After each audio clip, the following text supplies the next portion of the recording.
how are they doing that? How are they,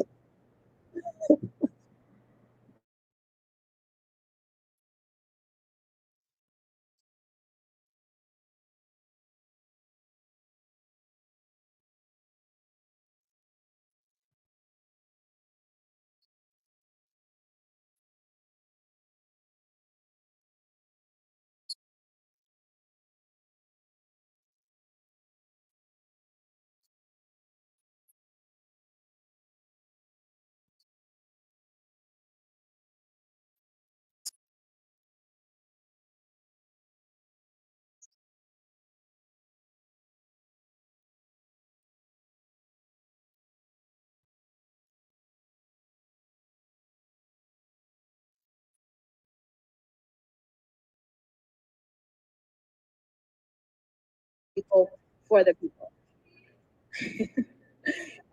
Each and every one of those votes made up the 90 votes we needed to bring to it.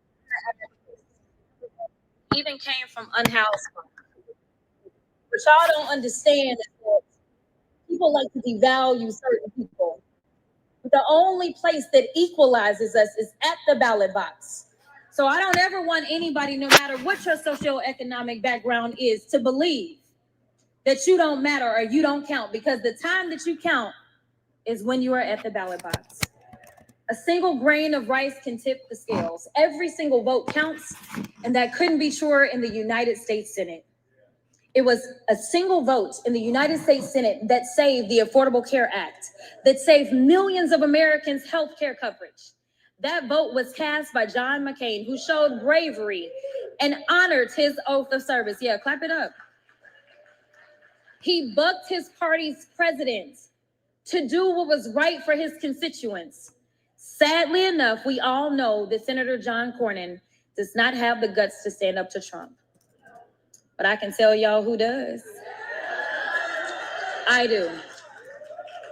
Cornyn carries on with business as usual while small businesses across Texas take the hit from Trump's tariffs.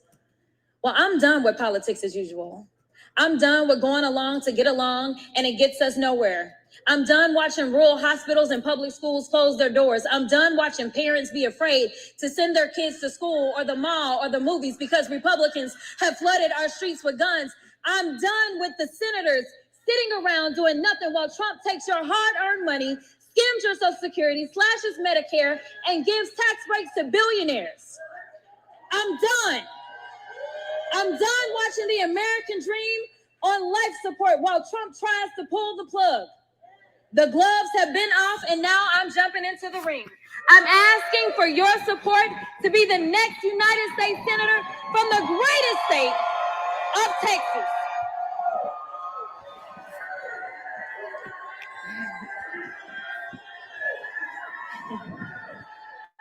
I'm running because I don't ever lose focus of the people and what we deserve. We deserve a government that is by the people and of the people, not one that's bought and paid for, not politicians who are self-serving and line their own pockets.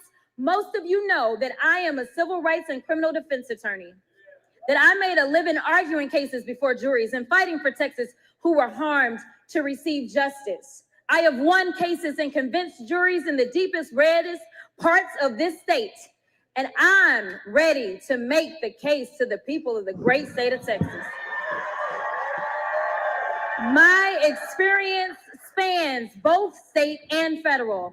As you may have seen, I have spent more time on the federal level than I did on the state level. And frankly, I'm very well aware of what is happening on the federal level, on the deepest levels of the federal level.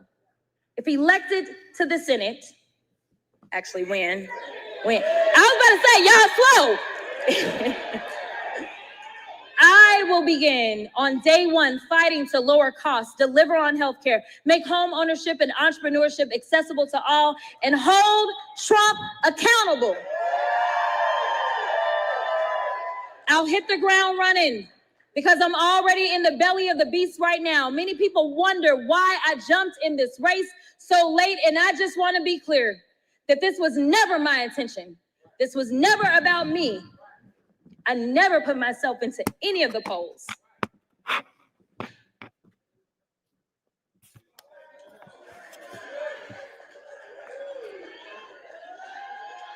Listen, my question was, which congressional seat would I be running for? And for Texas 30, I love you, Texas 30.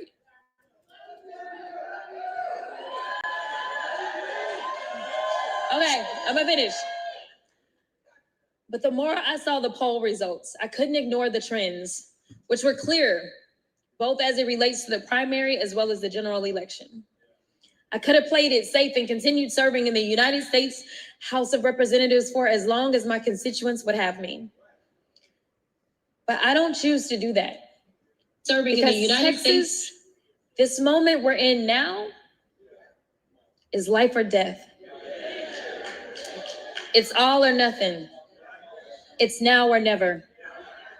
We find ourselves at a crossroads. We're faced with a hard choice to make people believe. We've got to make sure that they understand that we are not to go back. We are not to allow our hard-earned progress of our foremothers to be wiped away. We lose Social Security, Medicare. We lose the right to vote, to love, and live freely. That's one path where we go back in time. The other path is learning to live in Trump's America and shrinking ourselves into the shadows. It looks like people who are afraid to worship or love freely because people are simply right now afraid to walk down the streets. It looks like a country facing denial, bank loan denied, healthcare denied, American dream denied. But I'm here to tell you there is a third path, a path where we move forward as one people united under a common vision, a path where we reject Trump's false promises and reject his lies and division. I'm asking you to walk down this path with me, shoulder to shoulder, and envision a Texas where every child, no matter their story, can go to the best public schools, can afford to go to college, or learn a skilled trade, a Texas where that child has every opportunity to grow and thrive. That means nutrition, healthcare, mental health, and safety. Imagine a Texas where that child grows up and can buy a home with first-time home buyers assistance. Imagine that child wants to start a business and create jobs in their community they live in Texas, where they can actually access some capital to get started. Now contrast that to our reality today, where a child's opportunities are limited by their zip codes. I think about the children in Houston who had their school district taken over by Abbott. I think about the children in Lufkin who went hungry this summer after Republicans cut funding for summer EBT. I think about the young adults and families in Amarillo that would love to buy their own home but can't afford it. I think about the farmer in Loving County who had to find his way to the nearest hospital miles and miles away because Texas has closed more rural hospitals than any other state. And by the way, if you know farmers, it takes quite a lot before they'll even think about going to the doctor. So I know this. This man was in pain, and his pain was ignored and neglected by 3 decades of Republican domination in Texas. And I'm going to keep taking down this path with me. But let's first address the elephant in the room, quite literally. I know many of you are wondering why I'm running for a seat that everyone says cannot be won. The last time Texas elected a Democrat to the United States Senate, I was 7 years old. Do not try to do the math. Cornyn was already 36 and serving as a district judge. For most of us, a Republican-controlled Texas is all we've known. But we cannot let that diminish our faith and belief in what can be. I stand before you because I'm not looking backwards in the past. My eyes are fully ahead and fixed on the bright horizon ahead of us. I'm running for this seat because I'm going to be hung up on the brokenness. I'm not going to be hung up on the brokenness of the past. I'm focused on fixing up our future. Many people have asked, and all of us wonder, can we win this race in November? I'm here to say, yes, we can. I'm also here to say it's not if we can, but if we will. If we will get out and knock the doors, call the people, and meet them where they are. It's a matter of if we will do the work to have the necessary conversations about the future of our nation. Will we come together as one? This isn't about me or them. It's about you and us. This is not about ambition. It's not about my ambition. It's about yours, your hopes and your dreams, and a government that has your back, not pushes you back. No Democrat has done what we're seeking to do, and that is win a statewide election in Texas in the 21st century. So there is no roadmap. There is no blueprint, and there is no cheat code. So for everybody that thinks they got it, just watch and I'll give it to you. This path we're going on together is one that must be forged ourselves. So let's be honest. If there was anyone with the recipe, well, they would have already won. But I also know this. If Mississippi can flip seats, then why can't Texas? If Georgia can elect 2 Democrats to the United States Senate, then Texas can too. In 2012, Mitt Romney won Texas by 16 points. In 2016, Trump won Texas by 9 points. As his administration went on and people felt the hurt, his margin in 2020 shrunk. In 2020, as people were fed up with his administration, as people sat around the dinner table, 500,000 American families stared at the empty chairs. The chairs once filled by loved ones who died from COVID. I remember the long lines, the lines we waited in for rapid testing, the line folks needing unemployment, the long lines at the food banks. Well, guess what, y'all? Under Trump 2.0, people are still unemployed or forced to work multiple jobs. And after all the cuts to SNAP, the rising cost of everything except wages, food banks are stepping up once again to fill the gap. But I remember another place where the lines were so long and in many places wrapped around the building, and that was at the polls. We turned our pain into purpose. We kept the faith and we did the work. We put fear in the hearts as the margins tightened and we were closing the gap. What did they do in response? Did they take a look in the mirror, try to offer real solutions to the real issues? No. Instead, they decided to come up with ways to keep you from being heard, to make it harder to vote and easier to cheat. Well, I'm here to tell you, don't cheat yourselves. Don't fall for the okie doke. I'm asking you not to worry about the naysayers, the critics, and the haters, because they already hear y'all. It's not about them or what they believe.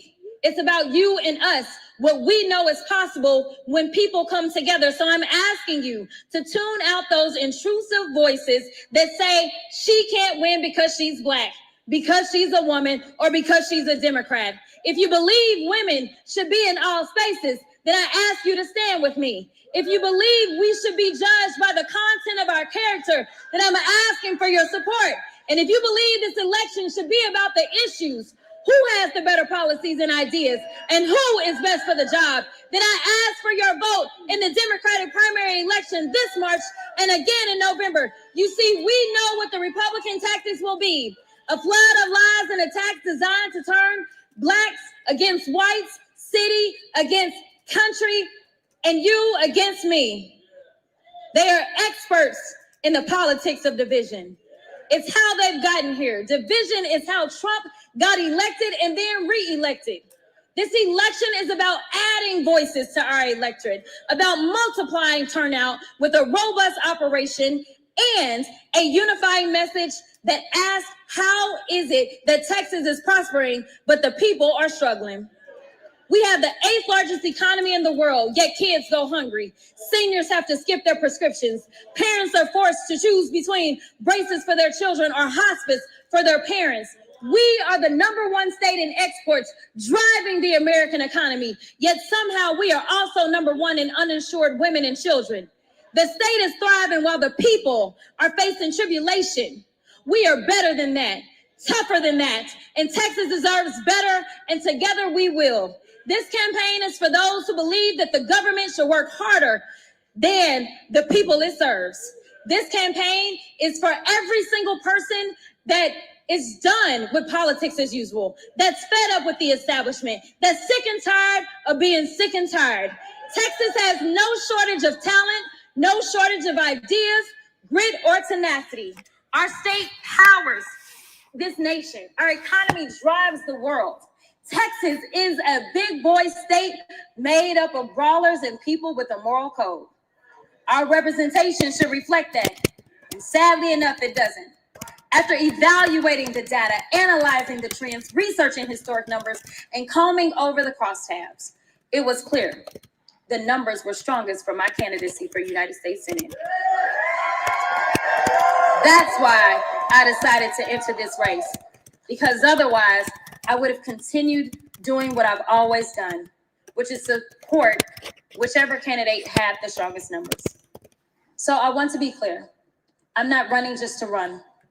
This is about winning.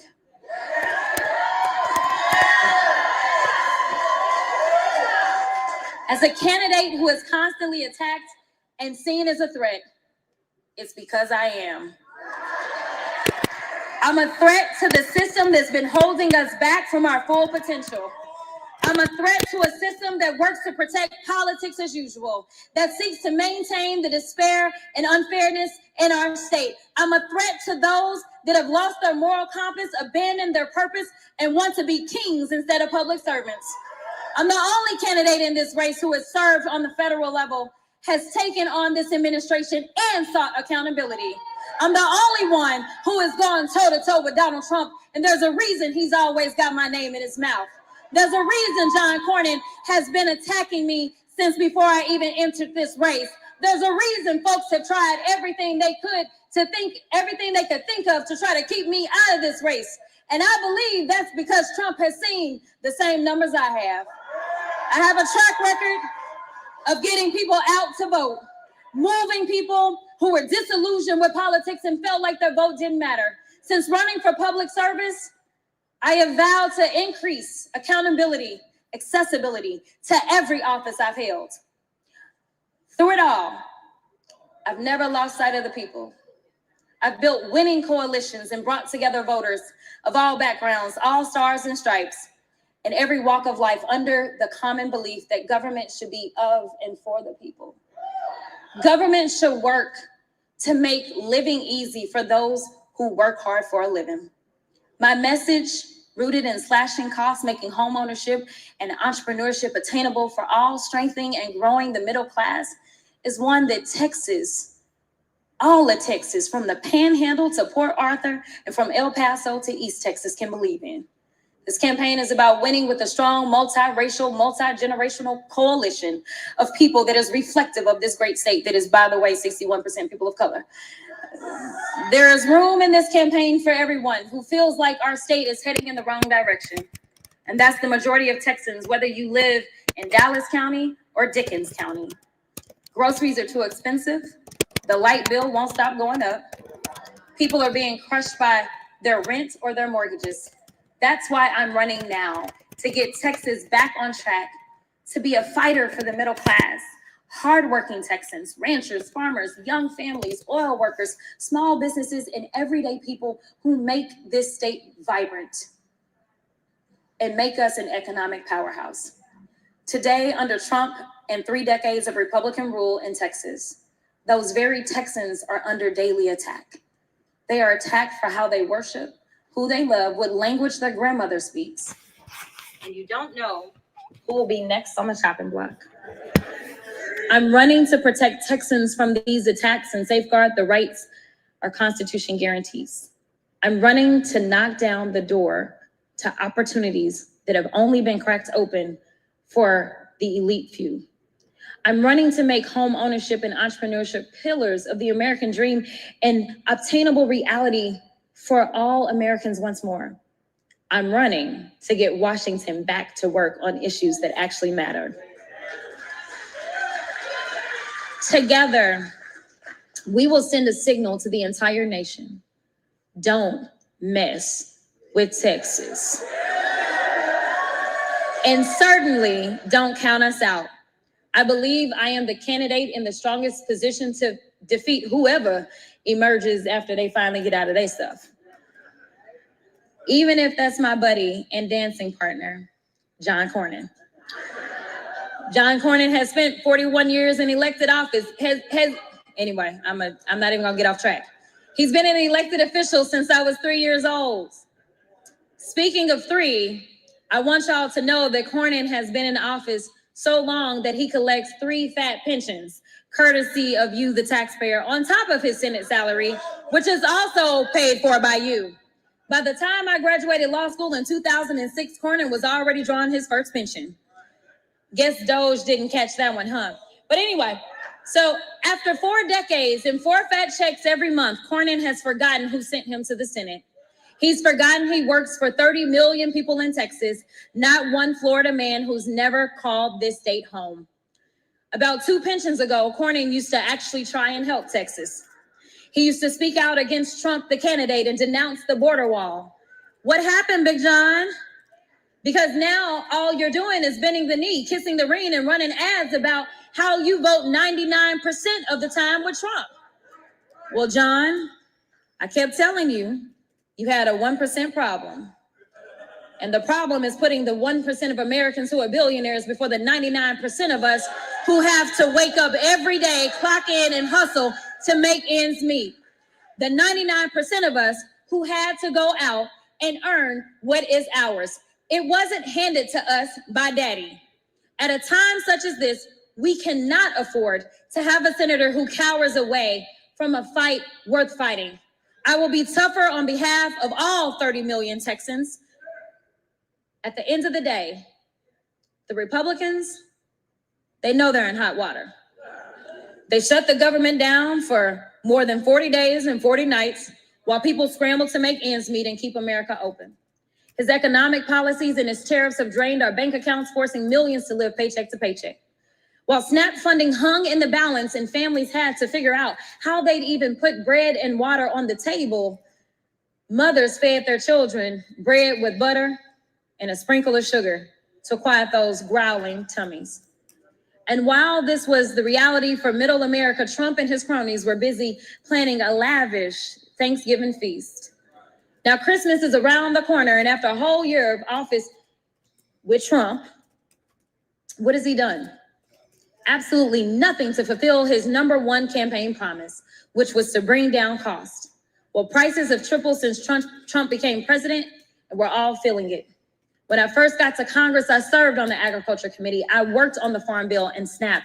And let me tell you, between delaying the Farm Bill, offering no real solutions on immigration, slashing SNAP, and slapping on tariffs, nobody has been hit harder than our farmers, ranchers, and the millions who grow our food.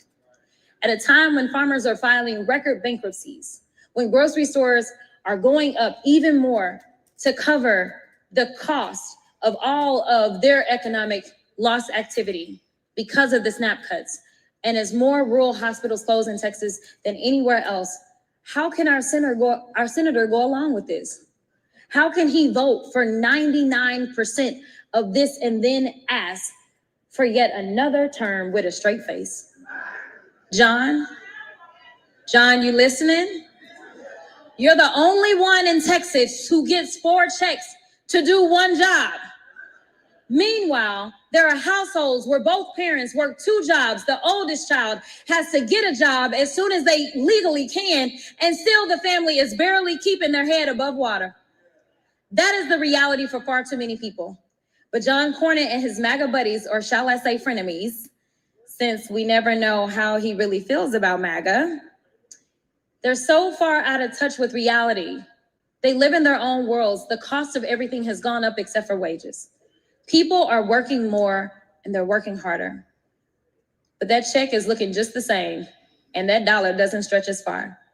They'll tell you that my agenda is out of left field, when in reality, it's just right for Texas.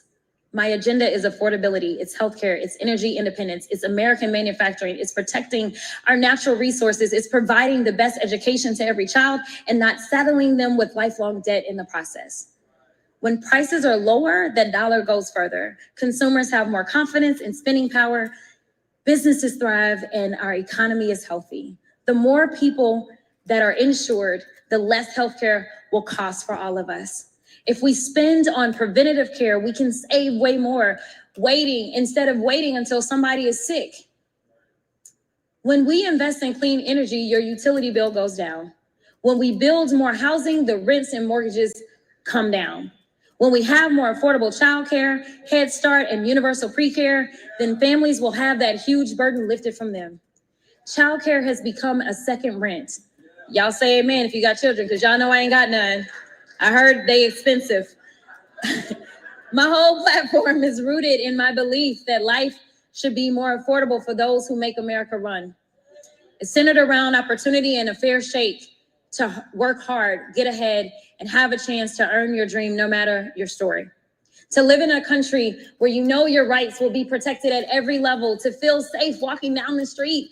That's what I have always fought to do, and I won't let up now. The stakes and the prices are way too high. That is why Democrats are truly about. This is what Democrats is truly about, and it's our opportunity now to remind the nation of what it looks like when we put our values into action.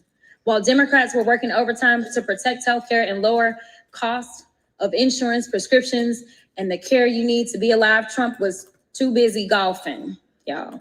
I don't even want to tell y'all how much money y'all spent on that.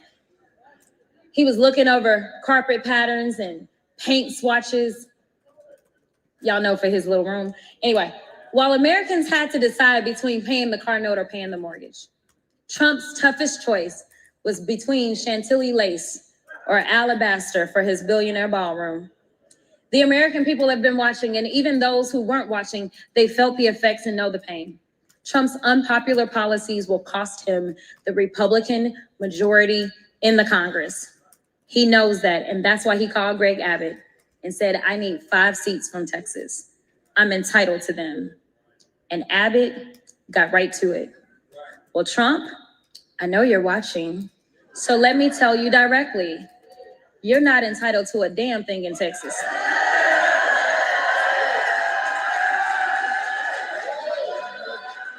You better get to work, because I'm coming for you. He knew he would lose, so Trump did what he always does, resort to lying, cheating, and stealing. He has rigged our elections once again by changing the lines in the middle of an election cycle. And the cherry on the top, Trump drew me out of my home district. I know he's tired of me holding him accountable, dismantling his lies, and I know he's tired of me breaking through to millions of Americans, tired of me getting people out to vote, tired of me living in his head rent-free.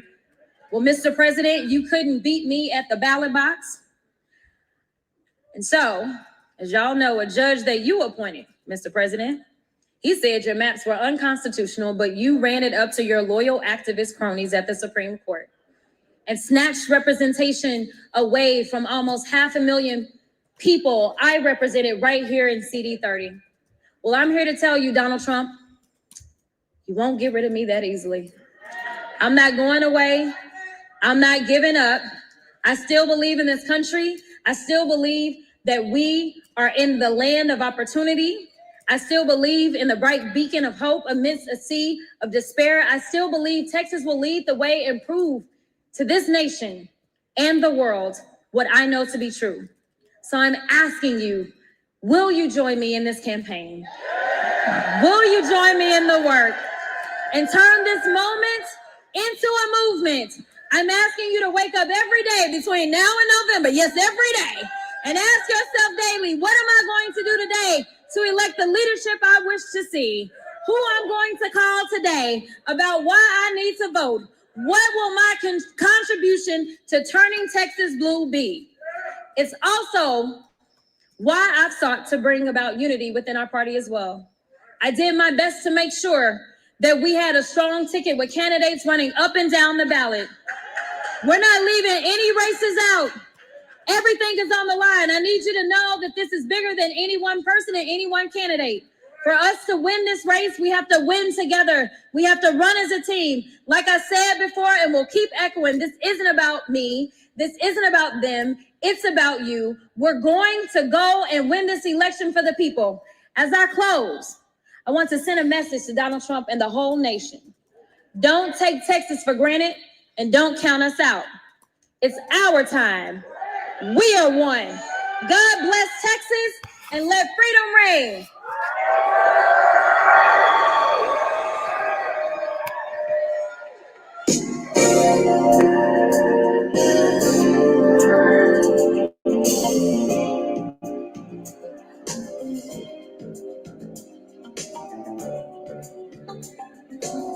All right, everybody, let's give it up one more time for the next U.S. Senator from the state of Texas. All right. Everybody can remain in their place temporarily. DJ. All right. So my elected officials. Okay, that was Jasmine Crockett, obviously, in Dallas, Texas, announcing for the U.S. Senate. She will be taking on John Cornyn in Texas next year in 2026. This is Lauren Burke, and there's a lot going on here. The reason this is happening primarily is because Republicans in Texas in August, as she said at the end of that speech, drew Jasmine Crockett out of her own district, her own congressional district. Their congressional map redraw was focused on effectively eliminating the seats of 3 Black members of Congress. That was really the play there. And that, of course, caused a bunch of changes in California, may cause a bunch of changes in Virginia. And there was sort of a copycat Republican campaign in Indiana. And, of course, caused the folks in California to change their lines as well to counter the moves in Texas. So Jasmine Crockett running for Senate next year will be a battle royal, obviously a marquee race. It will be something that will be one of the most watched races of the year. And that is a good point, Daryl, down there. We don't know if Cornyn will win his primary. That's a really good point. Cornyn, of course, has been in politics, as Crockett brought up there, for many years, 40 years. And wouldn't surprise me, frankly. We are expecting a lot of Republican retirements. I'm not saying that Cornyn's retiring, but you just never know what someone might do. His poll numbers haven't been very good in the last year. And so there's a lot to say here because it has been tough for Democrats to win in Texas statewide, but the demographic numbers are there. People are surprised they haven't been able to do it. They haven't been able to do it. But in the political world that we live in, and she made a point about Mississippi, things are very unpredictable. And when the economy gets really bad, what voters tend to do is throw the party out of power that is in power, controlling the economy. And of course, in this case, that would be the Republican Party. There's a lot of terrible economic news going on. It was announced today that there would be a multi-billion-dollar bailout for farmers. That's happening because of Trump's tariffs. So if you put all that together, there's a reason why people are in a mood to, you can see that there's going to be a major realignment in 2026 in terms of, quite frankly, Republicans getting thrown out of office. Whether that means statewide in Texas, in the Senate, is hard to say. But we do know from recent elections, Beto O'Rourke, for example, Colin Allred, who dropped out of this race today against Cornyn, Crockett is really just clearing the field in that sense. This is going to be a hard race for the Democrats, but this is probably the best political conditions for Democrats in this moment, given the state of the economy, given the state of Donald Trump's very low polling numbers, which are terrible. His polling numbers are absolutely terrible, into the 30s, which is unheard of. It does give Crockett and the Democrats some opportunities here, but it has been a hard state. These southern states for the Democratic Party are very difficult. I really do think it comes down to what Hispanic voters will do. We do have polling data that's showing that Hispanic voters are extremely discontent, just like so many others, with the Trump administration. So if they vote Democratic, if they vote for Crockett, if they show up at the polls, that's a huge bonanza for her. The question is, will they? They haven't in the past. In the numbers that they should be showing up. They are the biggest minority in the state of Texas. So, only time will tell. She is definitely a lightning in the bottle candidate. Jasmine Crockett is extremely popular, to say the least. This will be the type of campaign where she is going to definitely rule the roost in terms of social media, in terms of public attention, in terms of fundraising. This is going to be a mean, this campaign, this is the type of campaign to get into the, 80 million, 70, 80 million level in terms of money coming in. That will be completely unsurprising. And this will be a huge race. I want to give a shout out to a colleague of mine on Capitol Hill who I think sort of predicted that this was about to happen. He'd been talking to Jasmine Crockett for weeks on Capitol Hill about running for the Senate.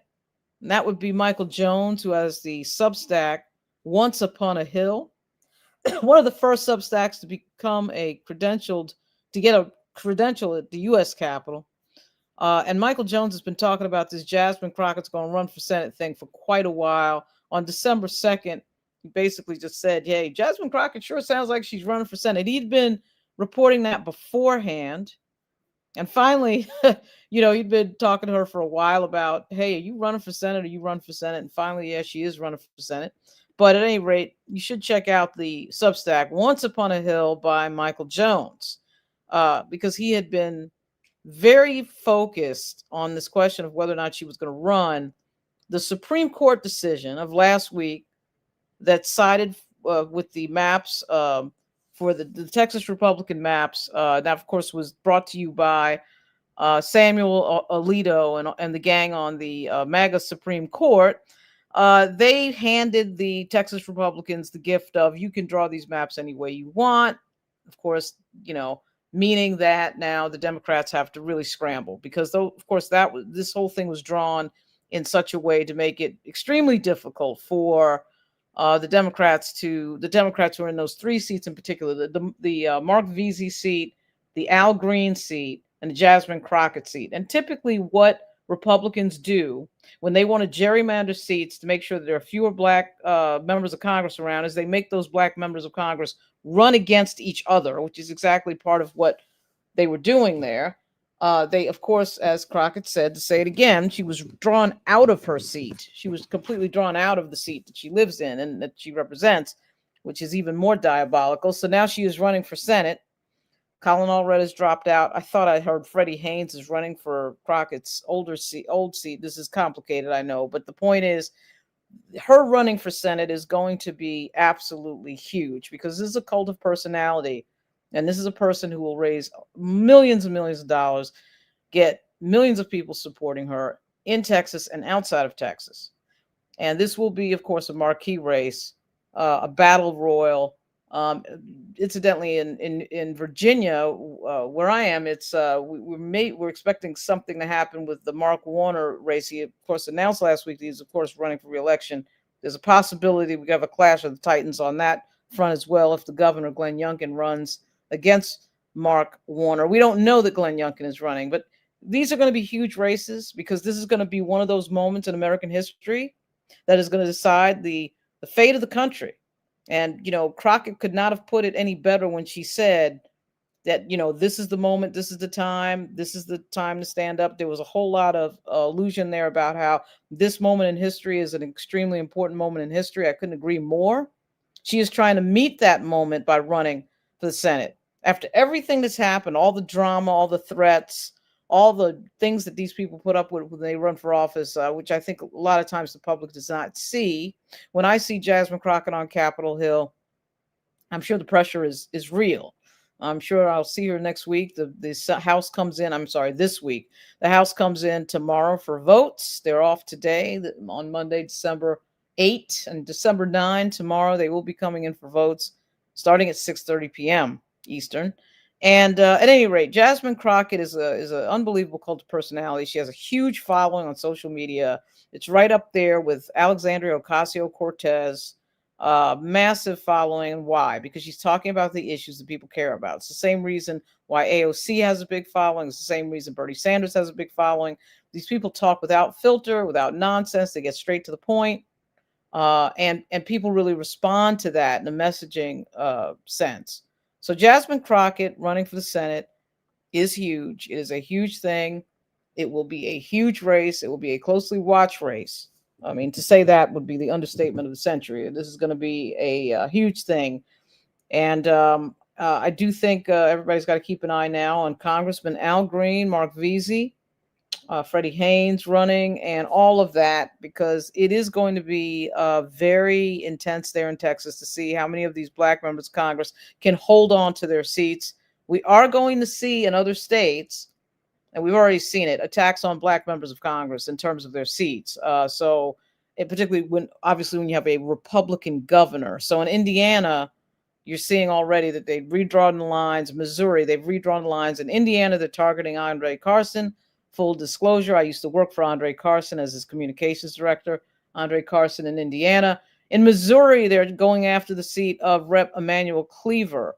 You know, it's not clear that the voters are going to do what they think that they're going to do in any of these places. In Texas, for example, the Republican strategy really, really leans on whether or not Hispanic voters are going to vote Republican. I'm not sure what would make them think that Hispanic voters are going to vote Republican. The polls tell us that almost every block of voters is really souring on the Republican Party right now. But that is going to be one of the major questions. It's going to be answered by Jasmine Crockett running. Are Hispanic voters going to show up? Are they going to vote Democratic? Now, you would think that with what you see with ICE, everything that you're seeing with ICE, because of course Donald Trump has specifically targeted the Mexican American community. That is who he's targeting. And that Mexican American community is huge in Texas. So I'm not sure what if they're not waking up for 2026, then they will never wake up. You know, that's not going to happen. If they're not going to wake up now, when are they waking up? So this race is going to test that, because John Cornyn is not going to be able to articulate that he is somehow against all this immigration policy stuff that we see, with people getting grabbed in the streets by folks that are claiming to be law enforcement. I say folks claiming to be law enforcement because they're wearing masks and taking off their name tags and taking off their insignias. So you don't even really actually know who it is that's approaching you half the time. And you watch these videos, that's problematic. So due process is now going out the window. And John Cornyn has not said a word about any of this being a bad thing. So that is going to be a very interesting argument. It will be interesting to see whether or not Hispanic voters are going to show up for the Democratic Party, and specifically for Jasmine Crockett in this moment. But again, I want to just give a shout out to Michael Jones over at Once Upon a Hill, the Substack Once Upon a Hill, predicted and was watching very closely. I sort of seen Michael Jones on Capitol Hill talking to Jasmine Crockett every chance he could get about this subject of her running for the U.S. Senate. And here she is running for the U.S. Senate. Find out this today. This is a huge announcement. This is a huge political development. And it is going to be a huge race, and I think a very competitive race. She already alluded to the fact that this is going to be a challenging seat. She knows the history of the seat, as everybody else does. It's very difficult for Democrats to do well in Texas. I shouldn't say this seat.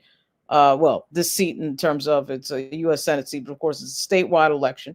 And it's going to be interesting to see whether or not she can make a dent here and change the history and the trajectory for the Democratic Party in Texas. I do think it is one of the difficult challenges for members of the Democratic Party to get elected statewide in the South. Is a very big deal, Happened in Georgia. Now they have two Democratic U.S. senators, and Senator John Ossoff and Reverend Raphael Warnock. Whether or not it can happen in Texas, we will find out in about 365 days, less than 365 days, as a matter of fact. It will be interesting to see if Cornyn can win his primary.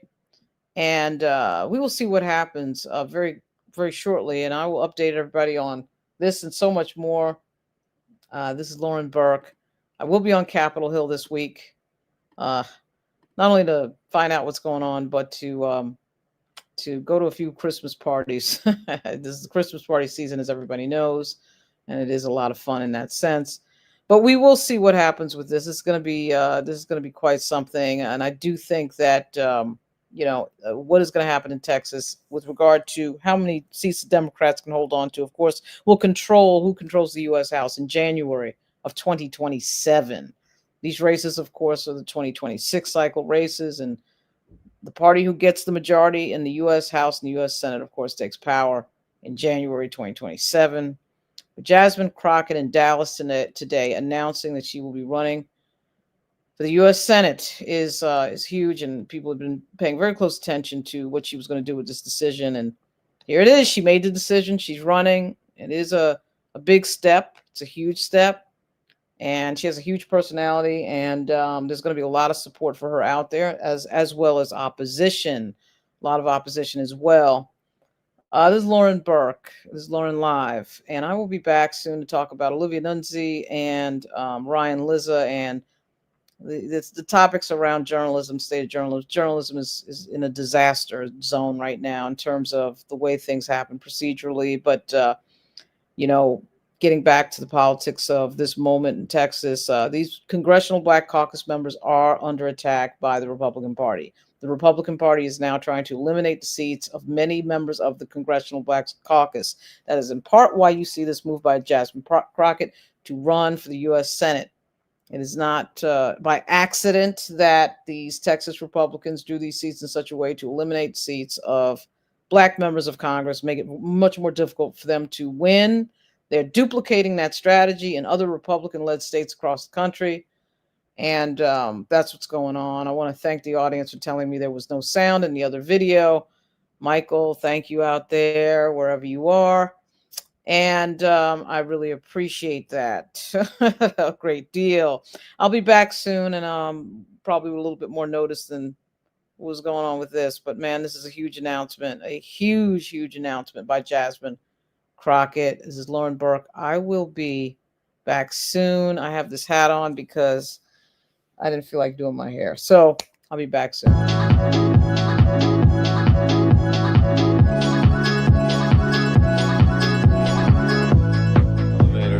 Somewhere.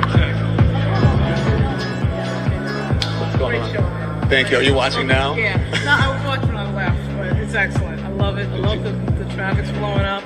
You were in Brooklyn last night. Where? I was in Bushwick. Okay, my grandmother's house is in Crown Heights. Oh, yeah. So when I saw you, I was trying to look at what the pizza place was to see where. As soon as we got there, someone recognized the pizza place. They're like, we got to get out of here. Someone is get out. It was great. blowing up our spot. This show was freaking fantastic. Thank you. Love it, man. Love it.